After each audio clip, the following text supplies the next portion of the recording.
¿Qué tal? ¿Cómo están? Buena semana, alumnas y alumnos de la maestría en educación superior. Pues bienvenidos a este curso sobre las habilidades de la alta dirección en instituciones educativas.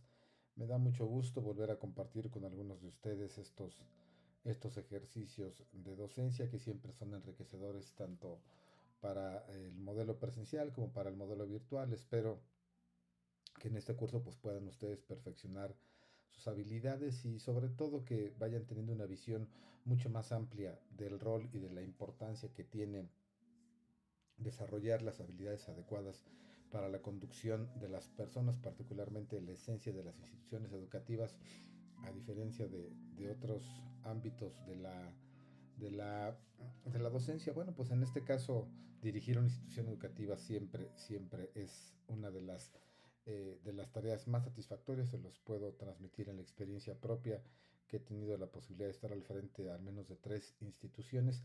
Quiero decirles que es sin duda la experiencia más enriquecedora que la docencia nos puede brindar, particularmente cuando le ponemos ahí un poco de énfasis a la parte humana. Creo que es inevitablemente una experiencia que nos marca para toda la vida.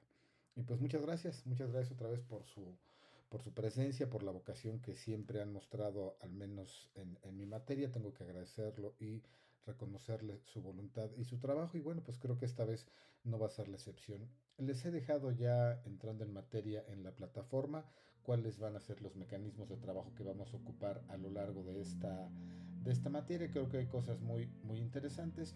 Y bueno, pues en particular quisiera empezar por señalar cuáles son estas condiciones. Entonces empezamos con ver cuáles son las condiciones de esta materia. Bueno, pues tendrán que ustedes elaborar sus trabajos, estaremos ahí retroalimentándolos y conduciéndonos a través de estos videos y de las ligas que les estaré compartiendo para que podamos platicar y enriquecer su experiencia. Pues en la primera parte de nuestra materia creo que tenemos que hablar indudablemente de lo que representa el liderazgo en el contexto de las instituciones educativas. A diferencia de otros espacios donde el papel del líder corresponde a una posición de poder o incluso una posición de jerarquía de naturaleza diversa, en la parte educativa es muy importante entender, se los decía al principio, que el liderazgo va específicamente sobre personas que están en la condición y en la vocación de recibir formación profesional. Es decir, lo que ustedes van a estar trabajando dentro de sus instituciones, pues son personas ávidas de conducirse y de obtener ciertas condiciones de preferencia respecto a su aprendizaje, lo cual hace esto un proceso muy interesante. Ustedes están pues ya prácticamente al final de su proceso de formación como maestras y maestros en la educación superior. A mí me parece que es muy importante que ustedes definan qué es lo que quieren en este proceso. Al finalizar su formación académica se van a encontrar con algunos dilemas. Algunos de ustedes aspirarán a ser directivos de instituciones, otros quizá a encabezar los equipos para desarrollar innovaciones pedagógicas o bien desarrollar algunos papeles administrativos que resulten claves en la construcción de nuevos modelos educativos, que me parece muy interesante. Pero hay varias lecciones sobre liderazgo que afortunadamente hoy abundan en la bibliografía, pero hay algo que sí quisiera destacar con todos ustedes. El liderazgo se puede reducir en una sola frase. Es la capacidad de inspirar a otros y de influir en las personas. Es decir, si nosotros queremos considerarnos líderes, debemos de lograr que la gente se inspire en nosotros para hacer algo, o bien que las personas hagan algo a petición nuestra. Creo que eso es muy importante como un distintivo, como una definición previa de lo que significa el liderazgo en materia educativa. Entonces, bueno, pues a lo largo de este curso vamos a tratar varios conceptos fundamentales del liderazgo, algunos que tienen que ver desde la comunicación, uno de los procesos más importantes para poder desarrollar y legitimar el liderazgo, qué decimos, cómo decimos. Les iré haciendo algunas recomendaciones de libros que son muy importantes y muy adecuados para esto, y vamos a llegar hasta un punto donde tenemos que ponderar los elementos que tenemos para la toma de decisiones estratégicas, cosas muy importantes que sin duda pueden enriquecerse mucho con su trabajo y con su voluntad, pero sobre todo con algo que creo que lo hemos comentado ya en otras sesiones. su capacidad de hacer evaluaciones críticas sobre lo que estamos diciendo. Es decir, hay muchas cosas que distinguen a un universitario, pero sobre todo cuando se habla del liderazgo universitario, creo que hay cosas que ustedes deben tener en cuenta. En primer lugar, tienen que dudar de toda la información que llegue a sus manos. Es decir, no pueden ni deben creer todo aquello que les está pasando. Segundo, deben tener una capacidad analítica, pero sobre todo una vocación metodológica. Es decir, debemos de lograr entender para poder desarrollar la conducción adecuada de equipos de trabajo, de instituciones, de proyectos, que ustedes tienen que ser capaces de desarrollar un método, entender que la parte de la ciencia que distingue a la educación está basada fundamentalmente en la aplicación del método científico. Y eso es muy importante. Ustedes tendrán que dominar perfectamente este método y a partir de ello podrán desarrollar entonces sí una función crítica para evidenciar tanto la credibilidad como la falsabilidad de la ciencia, que creo que hay cosas muy interesantes.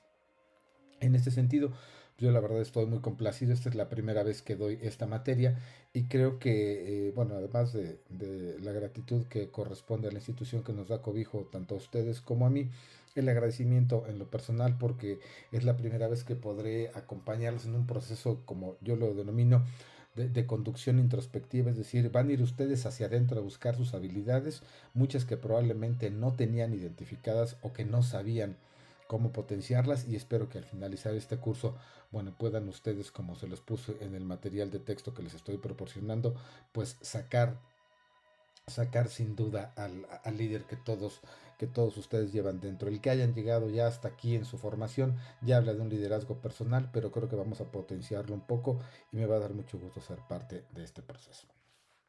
Para empezar con esta condición de nuestro liderazgo, yo quisiera que evidenciáramos, de acuerdo a lo que marca nuestro programa de estudios, que viéramos los tipos de estrés. ¿Qué es el estrés? Bueno, pues el estrés es una condición a la que está sujeto siempre el rol del líder. Es decir, si lo tuviéramos que traducir a términos menos técnicos, bueno, pues es todo aquello que carga el líder. Es decir, en la parte de ingeniería, el estrés al que someten las partes representa a la condición, digamos, de fuerza o de resistencia que tiene un material cuando es sometido a condiciones de fuerzas que actúan en oposición. Es decir, cuando tomamos un material y lo jalamos hacia un lado o hacia arriba o hacia abajo y le metemos tensión, lo que pasa aquí en medio, eso es el estrés. Es decir, el estrés de los materiales y lo podríamos traducir, les digo, decir, cuánto aguanta cierto material, en qué punto se rompe. Bueno, pues ese es el estrés y es muy importante entenderlo porque finalmente el estrés afecta las condiciones de liderazgo.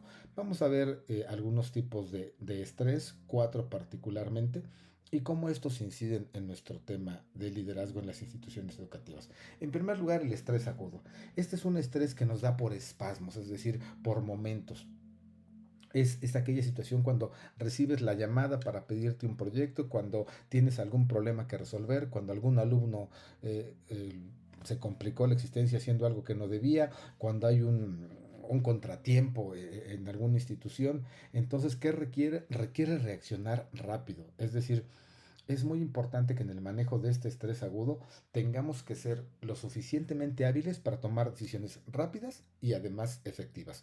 Si nosotros tradujéramos lo que es el estrés agudo a nuestra condición actual en nuestro país, particularmente en los temas de la política, imagínense qué niveles de estrés o cuántos picos de este estrés agudo tienen los líderes de todas las condiciones. Es decir, son esas cosas que suceden de manera súbita, repentina e impredecible y que nos llevan a tomar decisiones para mantener la calma en ciertas situaciones. Ese es el primer tipo de estrés. No es permanente, sucede por determinadas condiciones bajo ciertos periodos específicos de tiempo. Por lo general, estos son impredecibles e imponderables, es decir, no sabemos qué va a pasar, pero una vez que se presenta la situación nos obliga a reaccionar de cierta manera. Hay un segundo tipo de estrés que es el estrés crónico, es decir, este se debe a la exposición prolongada que tenemos sobre aquellos factores que estamos, que estamos teniendo. Es decir, hay un montón de cosas que hacer. ¿Cuántos de ustedes y de nosotros hemos tenido este tipo de estrés cuando llegas al trabajo y desde que empiezas por la mañana tienes un montón de cosas que hacer, tienes llamadas de tu jefe, tienes llamadas de tus subordinados? Es decir, esta condición de tensión, les decía, a la que son sujetos los materiales, lo tenemos que traducir al líder. Es decir, el estrés crónico es ese que te agota cuando llegas a casa, cuando después de una amplia jornada de trabajo tuviste un montón de problemas y estuviste todo el día en estos niveles de tensión. Dentro del estrés crónico podemos encontrar estos picos de estrés agudo como lo hemos señalado con anterioridad y seguramente aquí en ustedes entre ustedes quienes posean la formación de psicología saben perfectamente de lo que les estoy hablando. No es lo mismo el pico de estrés que nos lleva a cierta condición que ese estrés que se mantiene de manera permanente a lo largo de situaciones prolongadas, incluso con impactos fisiológicos diferentes como la generación de cortisol y algunas otras condiciones que van afectando en el corto y mediano plazo el desarrollo y la calidad de vida de los líderes. Hay un tipo de estrés adicional en los temas de liderazgo y es el llamado estrés anticipatorio.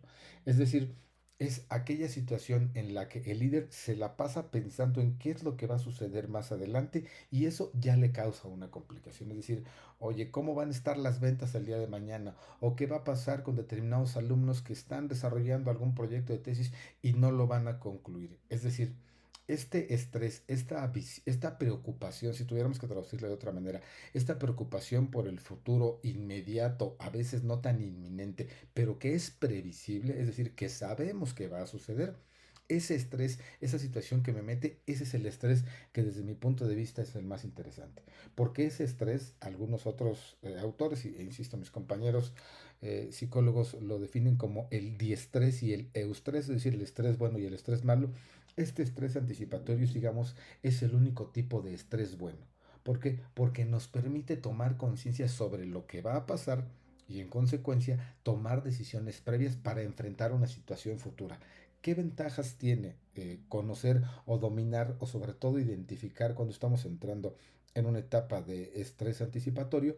Bueno, que nos va a evitar que lleguemos a picos de estrés agudo como los que se suceden o que nos mantengamos en esos picos de estrés crónico. El estrés anticipatorio nos habilita la mente para poder pensar en soluciones de mediano plazo, en problemas que no son inminentes, pero que sí van a llegar en cualquier momento. Entonces, eso nos permite esta condición.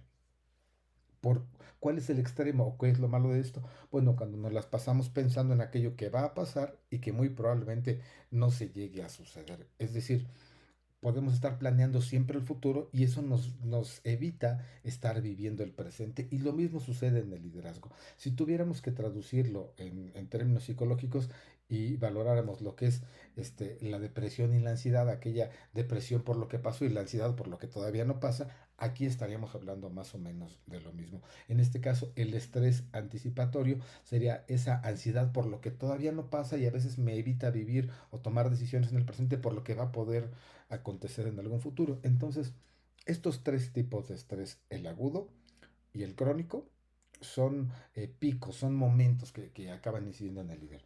Y el estrés anticipatorio es quizá el único de estos que resulta relevante. Pero hay uno más que es el estrés interpersonal. Y aquí ustedes no me dejarán mentir, quienes desarrollan alguna actividad laboral casi en cualquier aspecto, en cualquier organización, les puedo asegurar que todos tenemos un momento de tensión en el trabajo. Es decir, no es un tema que esté directamente relacionado ni a mi desempeño, ni a mi situación laboral, ni a los proyectos en los que estoy trabajando, pero es cuando ese entorno se vuelve complicado. Es decir, cuando nuestros compañeros de trabajo nos generan cierta rispidez y a veces se va a dar el caso, ustedes seguramente lo han vivido, lo van a vivir. No quiero llegar a la oficina con tal de no encontrarme con fulanito. Y muchas veces no es nuestro jefe, no es nuestro subordinado, a veces un compañero, a veces hasta la señora que nos abre la puerta, el vigilante del edificio que nos complica la situación y eso nos genera un estrés. ¿En qué incide este estrés? En que, bueno, el líder debe ser capaz de identificarlo en sí mismo y también de identificarlo en sus subordinados. Es decir, cuando existe un ambiente de tensión dentro del equipo que ustedes van a estar liderando, tendrán que identificarlo de esa manera y tendrán que saber cuáles son las medidas más adecuadas a tomar para poder abatir ese estrés. Porque de otra suerte, esto podrá culminar en ciertos episodios, regresamos al inicio, de estrés agudo o al final convertirse en un estrés crónico que merme las capacidades y los resultados del equipo que ustedes estén conduciendo. ¿Cómo inciden al menos estos cuatro tipos de estrés en el liderazgo? Bueno, pues el temperamento de un líder, es decir, no podemos negar que todos los líderes, bajo cualquier condición, antes y sobre cualquier otra cosa, son seres humanos. Son personas que más allá de un rango alto de tolerancia a la frustración o bajo, o de una capacidad enorme de manejo de sus emociones, no dejan de ser seres humanos. Es decir, es importante que como líderes primero se autoconozcan y sepan cuáles son aquellas cosas en las que ustedes eh, tienen fortalezas, en aquellas en las que tienen debilidades, y cuál de estos, particularmente los tres primeros tipos de estrés, resultan recurrentes en su manera de ver las cosas.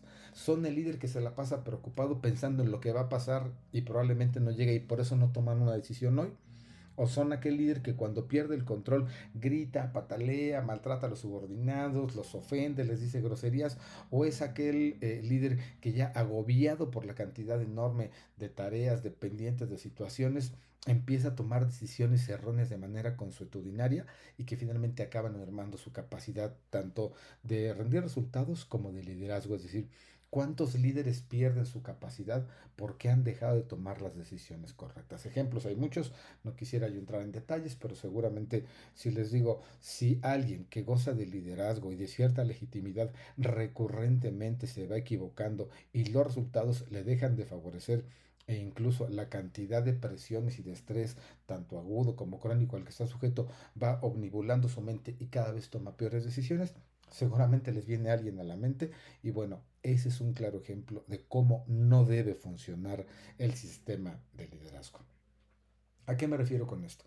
Bueno, que finalmente no podemos negar que todos los líderes en cualquier organización, evidentemente a mayor posición y responsabilidad, mejores condiciones de liderazgo demanden y mejores condiciones de manejo del estrés estemos necesitando como líderes. Entonces, un liderazgo efectivo, es decir, aquel que tiene los efectos deseados sobre las personas deseadas en el momento correcto, no solo radica en la capacidad de poder distribuir la tarea o de darles balón, digamos, a nuestros jugadores, sino también en esa habilidad que tenemos para gestionar el estrés propio y el de nuestros subordinados, nuestros compañeros y nuestros jefes. Es decir, ¿cuántos de ustedes han tenido la condición, quienes se desempeñan en algún tema laboral, de que un día su jefe esté enojado, su jefa esté enojada y grita y hace ciertas cosas? ¿Y cuántos de ustedes son los que llevan el momento de pacificación a la oficina? A ver, sí, señor jefe, director, directora, rector, tiene usted razón, pero traigo una solución, traigo una alternativa para poder atender este problema. En ese momento bajan las condiciones y entonces, no, a ver, bueno, a ver, te escucho. Cuando logran ese paso, quiere decir que ustedes, además de estar gestionando su propio liderazgo, están incidiendo en que el liderazgo de su organización tenga un mejor desempeño. Es decir, para esto hay estrategias, hay prácticas, hay condiciones, hay un montón de cosas. Les decía, la bibliografía en materia de liderazgo es muy generosa y les iré recomendando algunos libros que creo que van a resultar muy interesantes. Entonces, ¿qué se busca con el liderazgo? Al final, mantener el equilibrio entre lo que se quiere y lo que se puede, entre lo que se tiene y lo que se desea, en donde estamos y a donde queremos estar, entre lo que sucede y lo que puede suceder. Es decir, quizá el liderazgo tenga que ser ese, ese, ese eje del timón que conduzca con equilibrio ambas condiciones, y eso me parece muy interesante. Y finalmente, esto está sujeto, y de las cosas que más estrés provocan dentro del liderazgo son los plazos. Es decir, todo dentro de un proyecto, particularmente en materia educativa, tiene plazos, tienen tiempos para cumplirse, tienen momentos para realizarse, y eso genera sin duda el estrés.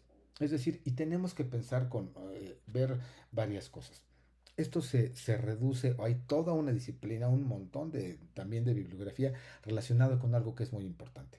El recurso más escaso que tenemos en todas las condiciones y mucho más en materia de liderazgo se llama tiempo. Es decir, es el único que tiene un paso inexorable y que no podemos detener. Es decir, cada minuto es irrecuperable. Y cuando se está ejerciendo una posición de liderazgo, es algo de lo que se debe tener plena conciencia y cuidar que esa inexorabilidad del tiempo no me genere estrés, y si me lo genera, ¿cómo lo voy a hacer?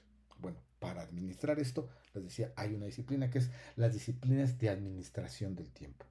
Administrar el tiempo es un proceso integral que implica, dentro de otras cosas, vamos a mencionar solamente tres en nuestro curso, tres aspectos: la eficacia y la eficiencia, la urgencia y la importancia, y las reuniones de trabajo o el trabajo en equipo de manera productiva.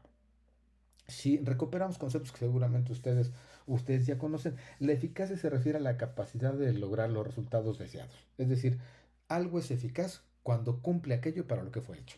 Y ahorita ponemos algunos ejemplos. En tanto, la eficiencia hay que hacerlo de la manera más económica y posible. Hay varios casos, voy a poner uno que resulta muy burdo. Resulta que hay un mosco que me está dando vueltas en la recámara toda la noche. Entonces voy, tomo una ametralladora y le disparo hasta que mato al mosco. La decisión fue eficaz. El mosco ya no está y ya me va a dejar dormir. Pero era necesario utilizar una bazooka, una metralleta para matar un mosco.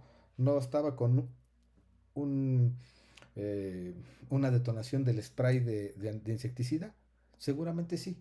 Las dos medidas son eficaces, solo que la medida eficiente fue la segunda, es decir, aquella que hizo la tarea y obtuvo el resultado de la manera más económica posible. Es decir, el aprovechamiento adecuado de los recursos tiene que ver con la eficiencia. Los resultados tienen que ver con la eficacia. Y ahí es donde estamos parados. Administrar efectivamente el tiempo implica encontrar, como se lo estoy señalando en el texto, el equilibrio entre ambas condiciones. Es decir, es muy importante identificar qué carreras, qué condiciones contribuyen, qué acciones van encaminadas a los objetivos y no distraernos. Es decir, vamos en línea a lo que vamos sin tener que perdernos. Es decir, enfocarnos en la calidad de las cosas que hacemos y verificar que cumplan los resultados para lo que le estamos planeando. Es decir, promueve un uso efectivo del tiempo. Y entonces regresamos a lo que decíamos al principio de esta parte. Dado que el recurso más escaso que tiene cualquier persona y cualquier organización es el tiempo, es muy importante aprovecharlo, sí para hacerlo de manera eficaz, pero también de manera eficiente. Y después viene otro concepto que también les va a resultar muy familiar. La urgencia contra la importancia. Hay un documento y les pediría que lo buscaran y que si quieren hacer algún comentario a este tema en el canal de YouTube o en sus preguntas y comentarios, busquen lo que es la matriz de Eisenhower. Es decir, esta matriz, es un esquema sencillo en el papel, clasifica las tareas según su urgencia y su importancia y es una herramienta muy valiosa. Las tareas importantes y urgentes deben atenderse de inmediato. Las importantes pero no urgentes, dice la matriz, deben utilizarse o realizarse bajo una clasificación de planificarlas de manera estratégica. En tanto que no tenemos que tener distracciones urgentes, pero no importantes, porque esto nos permite una gestión más efectiva del tiempo. Es decir, el objetivo de la matriz de Eisenhower es desarrollar y tener en un solo documento priorizar las tareas según su impacto real en los objetivos a largo plazo. Es decir, simplemente vamos a dejar de reaccionar a lo que es urgente. Oye, pero eso no es importante, pero es que es urgente. Híjole, pero si no lo haces, ¿qué pasa? Se pone en riesgo el proyecto, se pone en riesgo la viabilidad de la organización.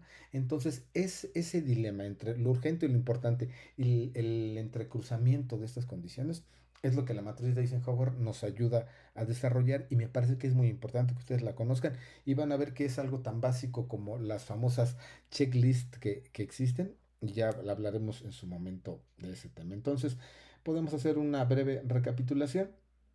En primer lugar, los tipos de estrés, el estrés agudo, el estrés crónico, el estrés anticipatorio, el estrés interpersonal y la importancia que este tiene. En segundo término, bueno, pues las tres cosas muy importantes para una administración eficiente del tiempo. Eficacia y eficiencia, la urgencia y la importancia, y vamos a las reuniones de trabajo. ¿Qué son las reuniones de trabajo? Al final, si regresamos a todo esto, ¿cómo voy a lograr transmitir a otros aquella vocación porque desarrollen de manera interiorizada lo que yo quiero? Pues es muy importante las reuniones. Hoy, afortunadamente, la tecnología nos permite tener reuniones que no son tan personales y que yo particularmente me sigo resistiendo. Yo sigo pensando que la mejor manera de transmitir integridad en el mensaje tiene que ser de manera personal, sincrónica, y en directo. Sin embargo, tenemos que evolucionar y creo que hay otras condiciones. Pero para poder desarrollar algunas reuniones de trabajo efectivas donde los objetivos, la clasificación de importancia y urgencia, la decisión sobre medidas eficaces y efectivas o las condiciones que nos liberen del estrés puedan desarrollarse, es muy importante tener algunas condiciones. En primer lugar, hay que establecer una agenda clara y objetivos específicos de la reunión. ¿Para qué nos vamos a reunir y con quién nos vamos a reunir? ¿Qué vamos a esperar de esa reunión? Si llegamos a la reunión solo por socializar, es otro tipo de reunión que no tiene que ver con la administración del tiempo. Es perfectamente válido que se reúnan para platicar, para el desestrés. Ya les contaré algunas experiencias sobre las grandes compañías ahorita al finalizar. Pero es importante que si además de eso asignamos un tiempo específico a la reunión, nos vamos a reunir media hora para tratar como tema primordial el análisis de los resultados de la prueba PISA del grupo fulano de tal. ¿Quién tiene que estar? Evidentemente los involucrados. ¿Qué temas vamos a tratar? La identificación de la matriz de fortalezas, oportunidades, debilidades y amenazas y los resultados emitidos. Y le ponemos un tiempo a cada cosa. Al hacer eficientes las reuniones, logramos, insisto, administrar mejor el tiempo y que esos problemas que nos generaban estrés, bueno, puedan irse diluyendo a lo largo del tiempo. ¿Cómo quisiera yo resumir esto al final? Bueno, pues la administración efectiva del tiempo no es una cuestión de hacer más en menos tiempo, sino, como lo indica la palabra disciplina, así lo entiendo yo, hacer lo correcto en el tiempo adecuado. Cuando logramos equilibrar la eficacia con la eficiencia, la urgencia y la importancia y lograr que esto se transmita a un equipo a través de reuniones de trabajo efectivas, quienes están siendo responsables de una organización y son los profesionales que conducen a esto, pueden utilizar su tiempo de manera más eficiente y más eficaz. Les decía que les iba a comentar algún tema sobre la eficacia y la eficiencia y las reuniones de trabajo. Por alguna situación tuve por la valiosa posibilidad de entrar a las oficinas de Google en la Ciudad de México y son todo, bueno, no sé si ustedes las conozcan, pero al menos yo no me lo imaginaba, son todo lo que no me imaginaba. No hay este esquema de las oficinas tradicionales muy grandes. Todos tienen pequeños cubículos, sí, con cierta privacidad, pero no son oficinas específicas. Solo algunas tienen identificado algún nombre, sí, solo algunas están establecidas para alguna persona en particular. Están establecidas en 4 o 5 niveles y en cada nivel hay salas de trabajo, áreas comunes, un área de cafetería y un área de descanso. Es decir, puedes llegar a trabajar con tu computadora, con tu terminal, a cualquier lugar. Te puedes sentar en un puff, te puedes sentar en una hamaca, puedes sentarte en una mesa grande ahí con un tablón decorado en colores así lúdicos muy espectaculares y sentarte a trabajar sin mayor necesidad. O sea, no hay un cubículo, no hay nada. Esto rompe de alguna manera el esquema tradicional y además les facilitan a los empleados la posibilidad de que en el último piso hay una sala de juegos donde van a socializar y todos tienen la misma condición. Es decir, hay responsables de proyecto, pero el responsable de proyecto se codea con el analista, con el operador, con el análisis de datos, todos bajo la misma condición. Si vas a ocupar una de las salas de juntas, la agenda es en un sistema, un calendario de Google que tienen evidentemente, y se publica la lista de la reunión en una pantalla que está previo a la entrada de la sala de juntas.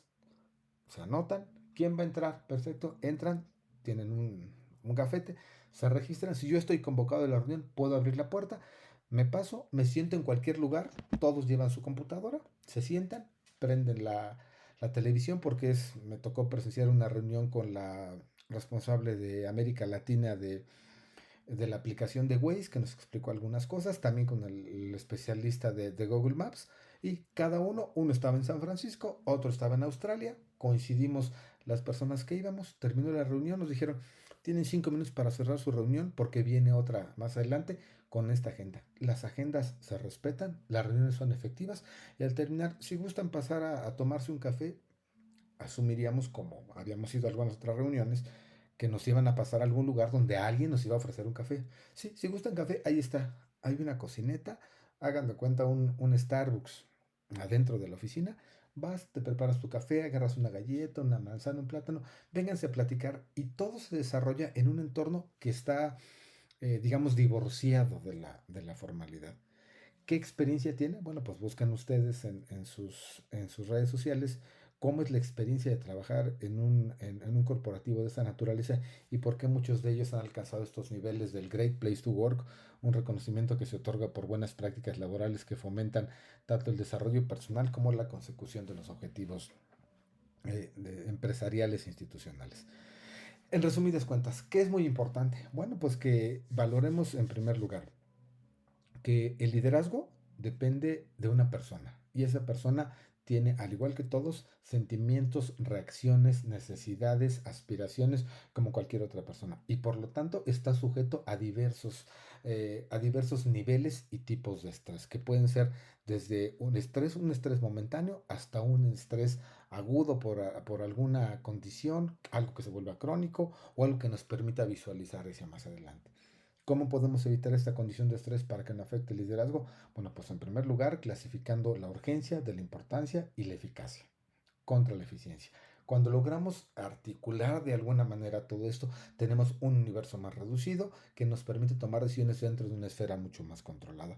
Y eso lo podemos hacer si nos reunimos con nuestros equipos de trabajo y logramos transmitirles nuestras aspiraciones, los objetivos, las ideas, todo de manera correcta, bajo un esquema muy ordenado de reuniones ordenadas y eficientes para que el recurso más valioso que tenemos, que es el tiempo, pueda ser utilizado de manera eficaz. Hasta ahí estaríamos cerrando la sesión del día de hoy, esperando que bueno, pues tengan la atención de revisar lo que les he encargado como tarea para que podamos estar interactuando algunas cosas. Creo que el documental algunos de ustedes ya lo habían visto, lo he utilizado recurrentemente en mis sesiones porque creo que da mucho para este tipo de condiciones, pero ahora bueno, hay 3 o 4 preguntas particulares que quiero que ustedes respondan y que me interesa mucho que podamos comentar e interactuar. Pues por mi parte y por esta sesión sería todo, esperando que nos estemos viendo y comentando la siguiente semana y bueno, pues estar aquí a las órdenes para poder retroalimentar sus participaciones. Les aprecio mucho, que tengan una excelente semana y un excelente inicio de año, que bueno, pues para quienes somos creyentes sea un año de muchas bendiciones y de mucha relación personal y que logren alcanzar la plenitud y la prosperidad que merecen para este año. Muchas gracias, que Dios los bendiga a todos.